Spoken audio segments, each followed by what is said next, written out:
All right, so we're taking the derivative of a trigonometric identity.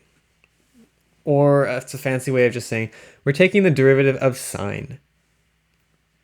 All right, what do we do with this? Do we do 2 sine and then just get rid of the x? All right, when it comes to sines or cosines or tangents, oh, that's too far. We don't really treat the x and that power the same way. What we do is we have a bunch of identities. So these are the originals, and these are the derivatives. So it's handy just to have some kind of sheet or like little card. If you want, you can take a screenshot of the stuff below. But basically, sine, the derivative of that, is cosine.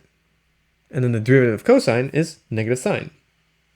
And then if you were to do this again and just do a constant loop, the derivative of negative sine would be negative cosine. And then the derivative of negative cosine is sine. Because negative, negative. Anyway, the derivative for tangent is secant squared, all that stuff below. All right, so what we're going to do is first we're going to remove the constant. And we're just going to pay attention to it like this, sine x. The constant gets left alone, but what we do is we take the derivative of this part, the inside. So the derivative of sine is cosine x. So we rewrite it like this. Okay, and then it's asking for the slope at pi. So let's plug in pi for x. So we're going to do 2 cosine pi.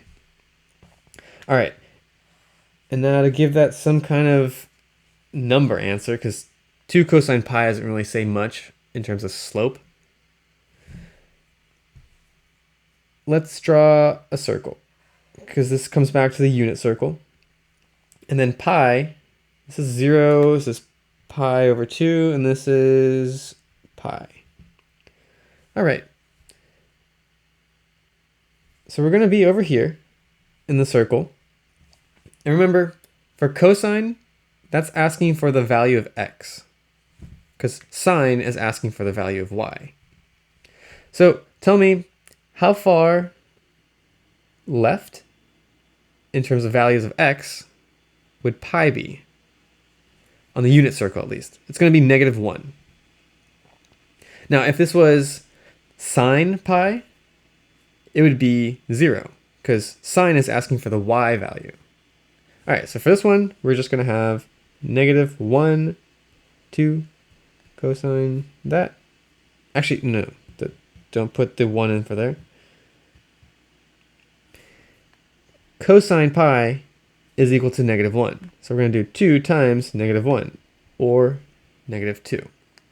So the slope of 2 sine x at pi is equal to -2. Cool. All right, let me know if that made sense. If you have any other questions that you'd like me to solve, put them in the comments below. And like always, have a good day.